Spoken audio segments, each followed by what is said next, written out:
حاکم خان رائنا خان پر مرتا تھا، جان دیتا تھا۔ وہ پاگل تھا رائنا خان کے لیے۔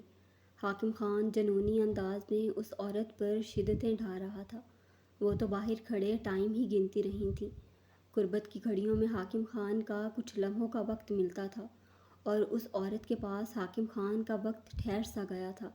حاکم خان کا ایک ایک لفظ، اس رائنا خان کی سسکیاں رقیہ خانم کا وجود جلا گئی تھیں۔ وہ رات وہ یاد نہیں کر پائی تھیں۔ وہ اپنے شوہر کے رومانس کی آخری حد دیکھتے چپکے سے وہاں سے چلی آئی تھی، مگر رقیہ خانم آج تک سمجھ نہیں پائی تھی حاکم خان جس عورت کے لیے اتنا جنونی تھا، اتنا پاگل تھا، اسے اس حویلی میں آخر نوکرانی بنا کر کیوں لایا تھا۔ حاکم خان جیسا نڈر مضبوط انسان جو کسی سے ڈرتا نہیں تھا، وہ رائنا خان کو نوکرانی بنا کر کیوں لایا تھا۔ وہ چھپ چھپ کر ہر رات اور دن کا بھی بیشتر حصہ رائنا خان کے ساتھ کیوں گزارتا تھا۔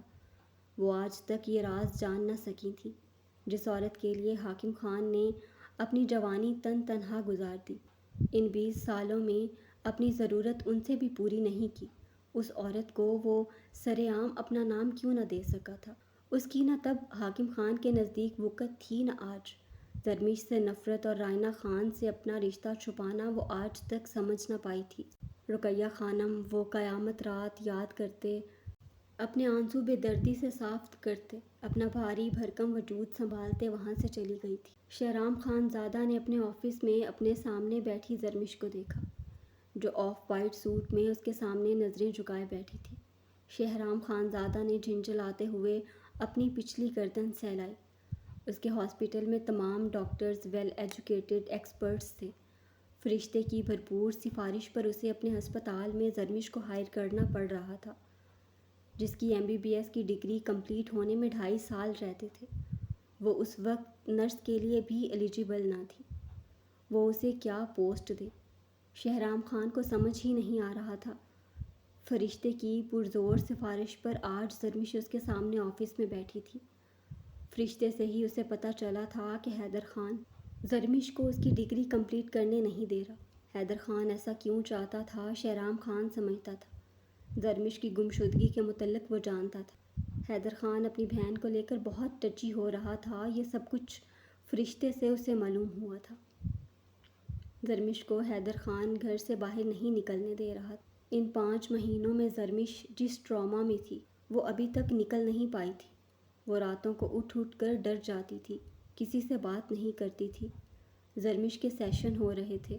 زرمیش کے ڈاکٹر کے مطابق اس کا باہر نکلنا، لوگوں سے ملنا ضروری ہے، ورنہ وہ اس فیز سے کبھی نہیں نکل پائے گی۔ ٹھیک ہے مس زرمیش، آپ آج سے ڈاکٹر مہین کو اسسٹ کریں گی، مگر آپ لیب کوٹ نہیں پہنیں گی، نہ آپ کو یہاں ڈاکٹر کہہ کر پکارا جائے گا۔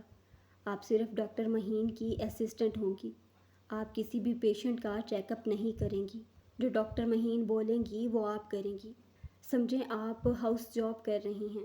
آپ تمام سینئر ڈاکٹرز کی نگرانی میں ہر کام کریں گی، ہر ایک بات کی ان سے پرمیشن لیں گی۔ Is it clear? Shahram Khan نے جبڑے بھیجتے بمشکل خود پر قابو پایا، مگر وہ چاہ کر بھی اپنا لہجہ نرم نہ کر پایا تھا۔ یہ سب اس کے اصولوں کے خلاف تھا۔ ہمدردی سفارش سے اسے سخت نفرت تھی۔ زرمیش نے نظریں جھکائے اثبات میں سر ہلایا۔ اوکے جائیں یہاں سے، شہرام خان نے جھنجھلاتے ہوئے غصے سے اپنے سامنے پڑی فائل اٹھا کر زمین پر پھینکی تھی۔ زرمیش کرسی پر بری طرح اچھلی تھی۔ شہرام خان نے اسے سرد نگاہوں سے گھور کر دیکھا۔ وہ شہرام خان کو بھیگی نگاہوں سے دیکھتے کرسی سے اٹھتی کمرے سے نکل گئی تھی۔ شہرام خان نے لب بھیجتے کرسی سے ٹیک لگائی۔ حیدر خان کی اسے سمجھ نہیں آتی تھی۔ پہلے رقیہ خانم کی وجہ سے فرشتے کو اگنور کیا تھا، اب زرمیش کو لے کر اتنا ٹچی ہونا اسے سمجھ نہیں آ رہا تھا۔ کیا اب وہ زرمیش کی وجہ سے فرشتے کو اگنور کرے گا؟ شہرام خان کرسی سے ٹیک لگائے جبڑے بھیجتے سوچ رہا تھا۔ فرشتے کو لے کر شہرام خان بہت زیادہ پریشان ہو رہا تھا۔ وہ جب سے حیدر خان کے پاس گئی تھی تب سے صرف ایک مرتبہ ہی حویلی آئی تھی، وہ بھی حیدر خان اسے رات کو لے کر گیا تھا۔ احرام خان زادہ نے فرشتے کے معاملے میں سب کو دور رہنے کا کہا تھا، ورنہ شہرام خان کو لگتا تھا اس حیدر خان سے اس کے سب سے زیادہ حساب کتاب رہتے تھے۔ فون رنگنگ پر شہرام خان نے موبائل اسکرین پر فرشتے کا نمبر دیکھ جلدی سے کال ریسیو کرتے کان سے لگایا۔ السلام علیکم۔ شہرام کرسی سے ٹیک لگائے پشتوں میں خوشگواریت سے بولا۔ ٹھیک ہوں لالا، فرشتے نے جواباً کہا۔ لالا وہ ادھوری بات چھوڑتے خاموش ہو گئی تھی۔ تمہارا کام ہو گیا ہے، درمش ہسپتال جوائن کر سکتی ہے۔ وہ اس کی خاموشی پر جلدی سے بولا تھا۔ تھینک یو لالا۔ فرشتے کی بات پر شہرام سیدھا ہوتے مسکرایا تھا۔ دوراب کیسے ہیں؟ حیدر خان تمہارے ساتھ ٹھیک ہے؟ شہرام خان نے سنجیدگی سے پوچھا تھا۔ جی لالا، وہ آہستگی سے بولی تھی۔ احرام لالا ادھر نہیں، مگر تمہارا شہرام لالا ادھر ہے، تم اکیلی نہیں ہو، اپنا خیال رکھنا، شہرام خان سنجیدگی سے کہتے فون بند کر چکا تھا۔ شہرام خان کرسی سے ٹیک لگائے پیپر ویٹ کو گھماتے ہوئے درمش کے متعلق سوچتے ہوئے لب بھیجے ہوئے تھا۔ درخزئی خانزادہ بھاری قدموں سے عنایا کے کمرے میں داخل ہوا۔ وہ کمرے میں کہیں نہیں تھی۔ درخزئی خانزادہ واش روم کی طرف بڑھا۔ لاک کھلا ہونے کی وجہ سے اس نے ہینڈل پر دباؤ ڈالتے دروازہ کھولا۔ دروازہ کھلتا چلا گیا تھا۔ وہ مرر کے سامنے کھڑی باتھ روب گاؤن پہنے ہوئے اپنے بال ڈرائر سے خشک کر رہی تھی۔ درخزئی نے اسے گہری گرم نگاہوں سے اوپر سے نیچے تک دیکھا تھا۔ عنایا کی نظر درخزئی خانزادہ پر پڑی تو اس کی رنگت سرخ ہوئی تھی۔ وہ اسے گہری گرم نگاہوں سے دیکھ رہا تھا۔ عنایا نے مرر میں درخزئی خانزادہ کا عکس دیکھا۔ وہ سفید شلوار قمیض میں ملبوس تھا۔ درخزئی خانزادہ کو دیکھتے اپنے گالوں کی تپش پر قابو پاتے وہ درخزئی کی طرف بڑھتے، اس کے کندھوں سے شال اتارتے اپنے وجود پر لپیٹ گئی تھی۔ درخزئی خانزادہ نے اس کی حرکت پر اسے اشتعال بھری نگاہوں سے گھورا تھا۔ عنایا کو دروازے کی طرف بڑھتے دیکھتے وہ اسے کلائی سے جکڑے دیوار میں پٹکتے، اس کے وجود سے شال اتارتے اس کی گردن میں منہ چھپا گیا۔ عنایا نے غصے سے سلگتے اسے خود سے دور کرنا چاہا تھا۔ وہ اس کی کلائیاں جکڑے دیوار کے ساتھ پن کرتے اس کی گردن کو نرمی سے چومنے لگا۔ عنایا کے گال دہک کر انگارہ ہوئے تھے، بدن پر لرزہ طاری ہوا تھا۔ اسے کلام آئے ہوئے 9 مہینے ہوئے تھے۔ وہ اسے مکمل اگنور کیے ہوئے تھا۔ اس کے پاس آنا تو دور کی بات، اس کی طرف دیکھتا تک نہیں تھا۔ کتنی بار اس کی پیش قدمی پر بھی وہ اسے سختی سے دھتکار چکا تھا۔ اپنا کمرہ الگ کیے اس سے دور رہتا تھا، نہ اسے باہر جانے دیتا تھا۔ چھوڑے مجھے درخزئی۔ عنایا نے اس کے چٹانی وجود کو دور دھکیلنے کی ناکام سعی کی۔ کیوں چھوڑوں؟ وہ اسے کندھوں سے جکڑتے سلیب پر لٹاتے اس پر جھکتے۔ اس کی کلائیاں سختی سے جکڑ گیا۔ آئندہ خود کو مجھ سے مت چھپانا۔ تمہارے خوبصورت بدن تک رسائی حاصل ابھی نہیں کی، مگر یہ بدن بہت بار دیکھ چکا ہوں، اس لیے اس طرح کی حرکتیں کر کے مجھے مجبور مت کرو میں تمہیں اپنی پسندیدہ حالت میں لاتے ہوئے تمہیں اپنے سامنے بٹھا کر گھنٹوں دیکھوں۔ درخزئی کی ذومینی بے باک بات پر عنایا سرخ گلاب ہوئی تھی۔ درخزئی خانزادہ اس کے خوبصورت نقوش کو گہری نگاہوں سے دیکھتے، اس کی کلائیاں آزاد کرتے اس کے اوپر سے اٹھتے، اسے کمر سے جکڑے اپنے مقابل کھڑا کر گیا۔ اب وہ نظریں جھکائے سرخ چہرے کے ساتھ کھڑی تھی۔ ابھی بہت کم عمر اور نازک ہو تم، میری باتوں پر تمہاری یہ حالت ہو جاتی ہے، مجھے سہن نہیں کر سکو گی تم۔ میں تمہارے لیے نرم ہو سکتا ہوں، مگر میری شدتیں بہت جان لیوا ہوں گی تمہارے لیے۔ وہ اسے گہری نگاہوں سے دیکھتے سنجیدگی سے بولتے دروازے کی طرف بڑھا۔ 18 سال کی ہونے والی ہوں، صرف 2 مہینے رہ گئے ہیں درخزئی۔ جب آپ کے نکاح میں آئی تھی تب میں چھوٹی تھی، مگر اب اتنی بھی چھوٹی نہیں ہوں۔ وہ بولتے ہوئے درخزئی خانزادہ کے پلٹنے پر خاموش ہوئی تھی۔ جانتا ہوں تمہاری عمر کتنی ہے، مجھے بتانے کی ضرورت نہیں۔ تم پر رحم کھا رہا ہوں، شکر مناؤ، میرے قریب آتے تمہارے لیے بہت مشکل ہو جائے گی۔ درخزئی کی بات پر اس نے اسے معتجب نگاہوں سے دیکھا تھا۔ وہ اس کے قریب کیوں نہیں آتا تھا وہ سمجھ نہیں پائی تھی۔ میں نے تمہارا یہاں کے کالج میں داخلہ کروا دیا ہے، کل سے تم کالج جاؤ گی۔ درخزئی کی بات پر اس نے بے یقین ہوتے اسے دیکھا۔ مگر ایک بات یاد رکھنا مائی سیون، وہ اس کی طرف سرد نگاہوں سے دیکھتے بڑھا۔ عنایا نے اپنے قدم پیچھے کی جانب بڑھائے تھے۔ وہ اسے کمر سے تھام کر اپنے قریب کر گیا تھا۔ وہ اس کے چوڑے سینے میں آن سمائی تھی۔ ایک چھوٹی سی غلطی پر بھی میں تمہارا وہ حال کروں گا تم سوچ نہیں سکتی۔ تمہارے کالج کے باہر میرے گارڈز چاروں اور ہوں گے، تمہیں کالج پک اینڈ ڈراپ میں کروں گا۔ تب تک تم کالج سے باہر نہیں آؤ گی جب تک میں تمہارے کالج تک نہیں پہنچ جاؤں۔ وہ سرد لہجے میں بولتے اسے وارن کر رہا تھا۔ اب سے یہ موبائل تمہارے استعمال میں رہے گا۔ درخزئی نے اپنی قمیض سے موبائل نکال کر اس کی طرف بڑھایا۔ عنایا نے حیرانگی سے موبائل تھاما۔ درخزئی نے زمین پر گری ہوئی چادر اسے اچھی طرح سے اڑائی۔ جس طرح میرے سامنے خود کو چھپا رہی تھی، اب اچھی طرح پریکٹس کر لو۔ یہ چادر باہر بھی تمہارے وجود کو اسی طرح چھپائے گی۔ وہ سنجیدگی سے کہتے واش روم سے نکل گیا تھا۔ ضیاء خان زادہ کی بڑی سی جیپ کلام کی سڑکوں پر رواں دواں تھی۔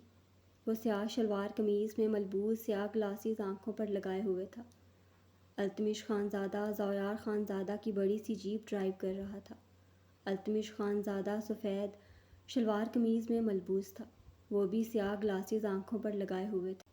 آگے کا راستہ بے حد خطرناک تھا، جہاں سے بامشکل ایک ہی گاڑی گزر سکتی تھی۔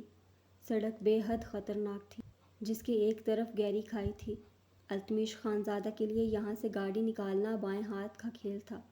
وہ بڑی مہارت سے گاڑی نکال رہا تھا۔ یکدم جیپ کے ساتھ پیچھے سے آتی گاڑی بری طرح سے ہٹ ہوئی تھی۔ التمش خان زادہ سے جیپ کا کنٹرول چھوٹا تھا۔ ضیاء خان زادہ کا سر بری طرح ڈیش بورڈ سے ٹکراتے ٹکراتے بچا تھا۔ التمش ایک ہاتھ سے اسٹیئرنگ سے گاڑی کنٹرول کرتے اپنا دوسرا ہاتھ ڈیش بورڈ پر رکھ چکا تھا۔ خان آپ ٹھیک ہیں؟ التمش گاڑی کو سنبھالتے بدحواس ہوا تھا۔ میں ٹھیک ہوں التمش، گاڑی پر کنٹرول رکھو، آگے راستہ خطرناک ہے، ضیاء خان زادہ نے کہتے پیچھے مڑ کر دیکھا۔ پیچھے سے آتی گاڑی میں سے اب نسوانی چیخوں کی آواز آ رہی تھی۔ پیچھے سے آتی گاڑی کا آدھا حصہ کھائی میں لٹکا ہوا تھا۔ گاڑی بری طرح سے ہل رہی تھی۔ ضیاء خان زادہ نے لب بھیجتے چیخیں سنی تھیں۔ کیا کرنا ہے خان؟ اکیلی لڑکی ہے اس گاڑی میں پہلے ہی دیکھ چکا تھا۔ غلطی ہوئی مجھ سے کہ میں اگنور کر گیا، پتہ ہوتا تو رسک نہ لیتا خان۔ التمش خان زادہ کی بات پر ضیاء خان زادہ کے چہرے کے زاویے بگڑے۔ کچھ نہیں کرنا، مرنے دو اسے۔ اس کی اتنی ہمت کہ یہ کلام کی سڑکوں پر گاڑی لے کر نکل آئی۔ ضیاء خان زادہ کے لب بھیجے تھے۔ خان پتہ نہیں کوئی شہری لڑکی لگتی ہے۔ التمش نے گاڑی سٹارٹ کی تھی۔ سمبڈی ہیلپ می پلیز، عائش ملک نے گاڑی کے شیشے سے چہرہ باہر نکالتے چیختے ہوئے کہا۔ خان مدد مانگ رہی ہے۔ ہم خانوں کو شیوا نہیں دیتا کہ ایک عورت ذات کو یوں راستے میں اکیلا چھوڑ دیں۔ اور آپ ہی کہتے ہیں، ایک عورت اپنے ساتھ کئی مردوں کو دوزخ لے کر جاتی ہے، دوزخ ہو یا دنیا، مگر عورت ہے بڑی خطرناک خان۔ اس ڈولتی لٹکتی گاڑی میں بیٹھی یہ عورت پیچھے سے آنے والی گاڑیوں کے کئی مردوں کو اپنے ساتھ کھائی میں لے جائے گی، جیسے ہمیں بنا ٹکٹ کے اوپر پہنچا رہی تھی۔ التمش خان زادہ نے ضیاء خان زادہ کے سرد چہرے کو دیکھتے ضیاء کی سائڈ سے نظر آتی کھائی کی طرف اشارہ کیا۔ چیخنے دو اسے ذرا تھوڑی دیر، اسے بے بسی محسوس کرنے دو۔ موت کو ذرا قریب سے دیکھے گی تو آئندہ کلام کی سڑک پر تو دور کی بات، شہر کی سڑکوں پر بھی گاڑی لے کر نکلتے ہوئے 100 بار سوچے گی۔ ضیاء خان زادہ اطمینان سے کہتے سیٹ سے ٹیک لگائے آنکھیں موند گیا۔ خان اتنی دیر میں گاڑی کھائی میں نہ گر جائے۔ التمش خان زادہ نے بھی کہتے ضیاء خان زادہ کے انداز میں سیٹ سے ٹیک لگائے آنکھیں موندی۔ زرن زمین بہت خطرناک ہے، ان سے بچ کر رہنا۔ ضیاء نے التمش کی آواز میں پریشانی محسوس کرتے آنکھیں موندے پشتو میں جواب دیا۔ خان میرے پاس تو صرف آپ ہیں اور مجھے کچھ نہیں چاہیے، التمش خان زادہ نے کہتے اپنی ہلکی گھنی بیئرڈ پر ہاتھ پھیرا۔ یو بلڈی باسٹرڈ، گاڑی روکے ہوئے ہو، مجھے بچاؤ۔ عائش ملک شیشے سے چہرہ نکالتی اگلی گاڑی کو رکا دیکھ کر ہذیانی چیخی تھی۔ عائش ملک کی گالی پر ضیاء خان زادہ کی رنگت سرخ ہوئی تھی، جبڑے بھیجے تھے، پورے وجود کی رگیں ظاہر ہوئی تھیں۔ اسے میں بچاؤں گا مگر اپنے انداز میں، آج اسے بتاؤں گا عورت کی اصل جگہ کہاں ہوتی ہے، ضیاء خان زادہ نے اشتعال بھرے لہجے میں کہتے۔ ڈیش بورڈ پر پوری قوت سے مکہ مارا تھا۔ وہ گاڑی کی روف چھت کا ڈور کھولتے سیٹ پر کھڑا ہوتے اس سے باہر آیا۔ سڑک پر اتنی سپیس نہ تھی وہ اپنی طرف کا دروازہ کھولتے اتر سکتا۔ وہ گاڑی کی چھت سے جمپ لگاتے نیچے اترا۔ عائش ملک اپنے سامنے کھڑے سیاہ شلوار قمیض میں ملبوس، سیاہ گلاسز لگائے، بے حد پرکشش مرد کو آنکھیں چپکائے ونڈو اسکرین سے دیکھ رہی تھی۔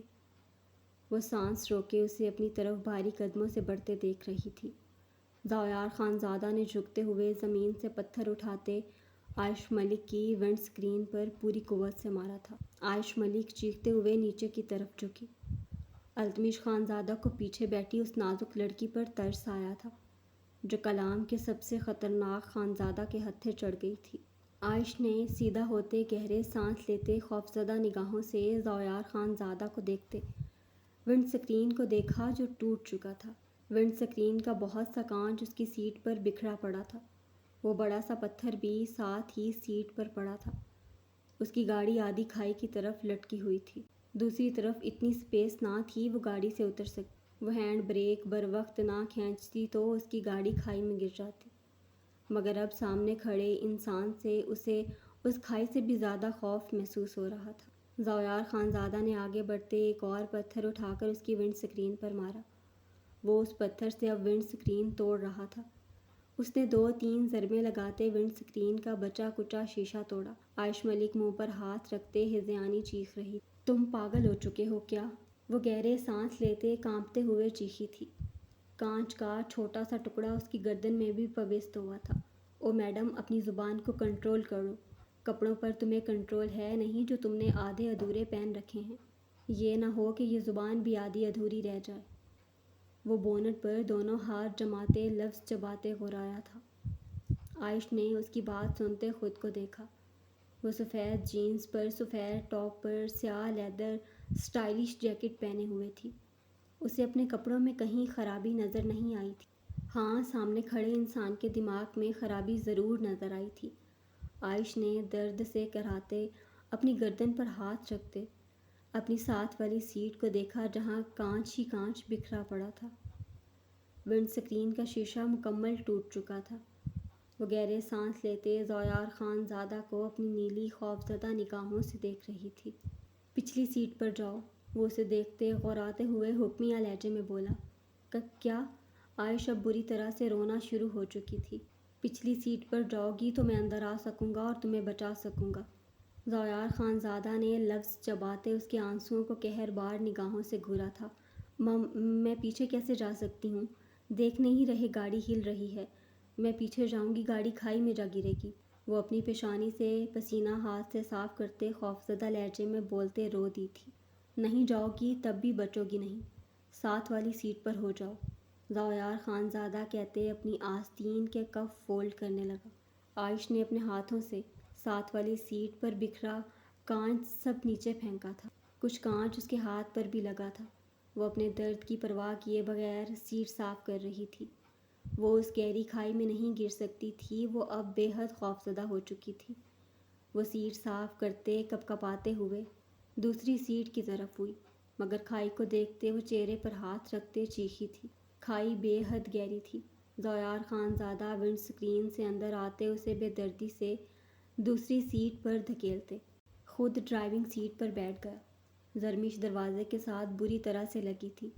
گاڑی مزید ڈولنے لگی تھی۔ وہ بری طرح چیخیں مارنے لگی۔ ضیاء خانزادہ نے سردست پاٹ چہرے کے ساتھ ہینڈ بریک ڈاؤن کرتے اسٹیئرنگ سنبھالتے ہوئے گاڑی سٹارٹ کرتے گاڑی کو سیدھا کیا۔ التمش نے ضیاء کو گاڑی مہارت سے نکالتے دیکھتے اپنی گاڑی سٹارٹ کی۔ ضیاء خانزادہ مہارت سے گاڑی نکالتے اب بڑی مہارت سے گاڑی کو اس خطرناک سڑک پر چلا رہا تھا۔ عائش روتے ہوئے ونڈ اسکرین سے باہر اس خطرناک سڑک کو دیکھ رہی تھی۔ اس کا بدن ابھی بھی بری طرح کانپ رہا تھا۔ اسے معلوم ہوتا یہاں اتنے خطرناک راستے ہیں، وہ کبھی اس خطرناک جگہ پر گاڑی لے کر نہ نکلتی۔ اس نے درد سے کراہتے ہوئے اپنی بیک پر ہاتھ لگایا۔ ایک کانچ کا ٹکڑا اس کی بیک کو بھی زخمی کر گیا تھا۔ وہ گہرے سانس لیتی ونڈ اسکرین سے باہر دیکھ رہی تھی۔ یکدم گاڑی کو جھٹکا لگا تھا۔ عائش نے خوفزدہ ہوتے ضیاء کو دیکھا۔ گاڑی اب قدرے کھلی سڑک پر تھی۔ ضیاء خانزادہ نے جبڑے بھیجے گاڑی کے اسٹیئرنگ کو گھمایا تھا۔ جھٹکا لگنے سے عائش کا سر ڈیش بورڈ سے ٹکراتے ٹکراتے بچا تھا۔ وہ ہاتھ نہ رکھتی اس کا سر ضرور ٹکرا جاتا۔ عائش اسے خوفزدہ نگاہوں سے دیکھ رہی تھی، جو گاڑی کو کبھی ادھر کبھی ادھر گھماتے، گاڑی کو کبھی بریک لگاتا کبھی سپیڈ بڑھاتا۔ گاڑی بری طرح جھٹکے کھا رہی تھی۔ ہر جھٹکے پر عائش کی بیگ دروازے سے ٹکراتے اسے چیخنے پر مجبور کر رہی تھی۔ یہ کیا کر رہے ہو تم؟ عائش نے کپ کپاتے لبوں سے پوچھا۔ تمہیں بتا رہا ہوں، تم جس سڑک پر اور جس علاقے میں گاڑی پر نکلی ہو، یہ سڑک، یہ علاقہ ضیاء خان زادہ کا ہے۔ وہ غراتے ہوئے گاڑی کی سپیڈ بڑھا چکا تھا۔ عائش ڈیش بورڈ کو جکڑے مسلسل چیخیں مار رہی تھی۔ التمش بھی اپنی گاڑی کی سپیڈ بڑھائے ہوئے تھا۔ وہ پچھلے آدھے گھنٹے سے ایسے ہی گاڑی کو بھگائے ہوئے تھا۔ وہ تو جیسے موت کا کھیل کھیل رہا تھا۔ عائش بے حد خوف زدہ ہو چکی تھی۔ مسلسل چیخنے سے عائش ملک کا گلا بیٹھ چکا تھا۔ ضیاء خان زادہ گاڑی روکتے ہوئے اس کی کمر میں ہاتھ ڈالتے، اپنی طرف کا دروازہ کھولتے، اپنی سائیڈ سے کود گیا۔ عائش چیختے ہوئے ضیاء خان زادہ کے چوڑے کشادہ سینے میں سماتے، رول ہوتی، اس پتھریلی زمین پر گرتے اس کے سینے میں منہ چھپا گئی۔ عائش نے چیختے ضیاء خان زادہ کو دیکھا، جس کے چوڑے سینے پر وہ موجود تھی۔ وہ اسے سرد نگاہوں سے گھور رہا تھا۔ وہ تھر تھر کانپتی ہوئی ضیاء خان زادہ کو دیکھ رہی تھی۔ ضیاء خان زادہ نے پاس کھڑے التمش کو اشارہ کیا۔ جی خان۔ التمش نے عائش کی گاڑی کی طرف بڑھتے، ڈرائیونگ سیٹ کا دروازہ کھولتے، چہرہ اندر کرتے، گاڑی سٹارٹ کرتے دروازہ بند کیا۔ گاڑی کھائی کی طرف بڑھتے کھائی میں جا گری تھی۔ زوردار دھماکہ ہوا تھا۔ عائش یہ سب کچھ دیکھتے چیختے ہوئے ضیاء خان زادہ کے سینے میں سمائی۔ ضیاء اسے خود سے دور دھکیلتے زمین پر پٹک چکا تھا۔ وہ اپنے کپڑے جھاڑتے کھڑا ہوا۔ یہ سب تم نے کیوں کیا؟ You build! اس سے پہلے کہ وہ اپنا جملہ مکمل کرتی، ضیاء طیش و اشتعال سے سیخ پا ہوتے پنجوں کے بل بیٹھتے اس کا جبڑا دبوچ گیا۔ گالی نہیں، گالی دینا میری فطرت نہیں، اور عورت کو گالی دینا تو بالکل بھی نہیں، مگر عورت کو اس کی اوقات ضرور یاد دلاتا ہوں۔ ضیاء خان زادہ کے علاقے میں تم اسی کو گالی دے رہی تھی۔ اتنی سزا تو تمہاری بنتی ہے۔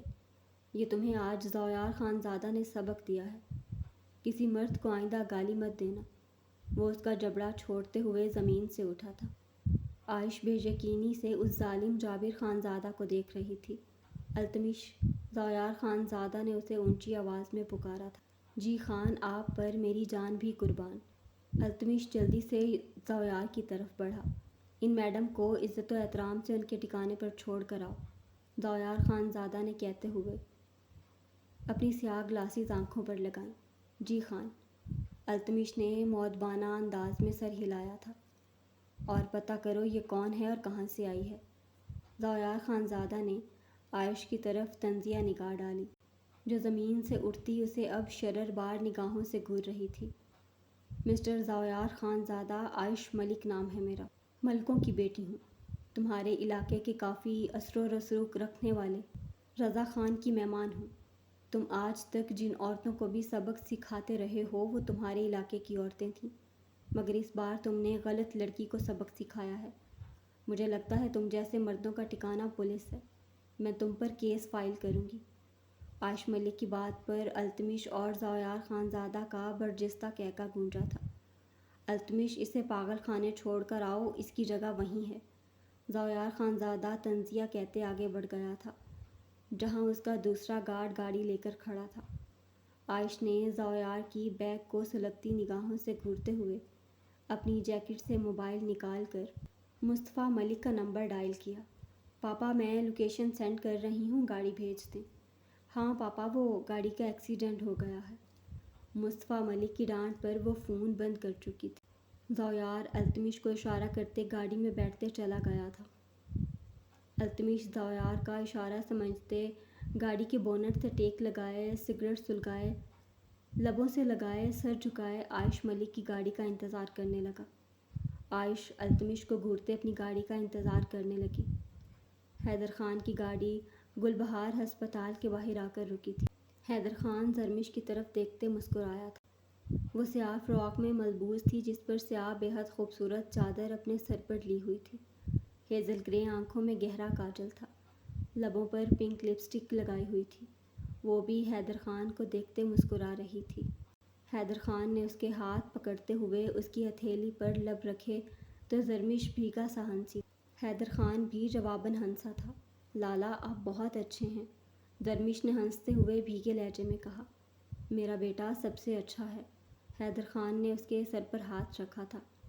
ہاسپٹل سے باہر کسی صورت نہیں نکلنا، جب تک میں فون کر کے باہر نہ بلاؤں تمہیں، حیدر خان نے ہر روز کا جملہ دہرایا تھا۔ جی لالا، میں ہاسپٹل سے نہیں نکلوں گی۔ درمش نے حیدر کا مضبوط ہاتھ پکڑتے اس کے ہاتھ کی پشت پر اپنے لب رکھے تھے۔ حیدر خان مسکراتے ہوئے گاڑی سے اترتے ہوئے درمش کی طرف بڑھتے اس کے لیے دروازہ کھول گیا تھا۔ درمش بھیگی نگاہوں سے حیدر خان کو دیکھتے گاڑی سے اتری۔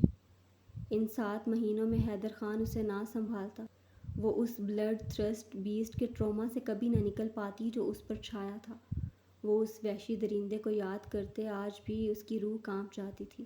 اب تو سب کچھ اس کے لیے حیدر خان اور یہ گل بہار ہسپتال تھا۔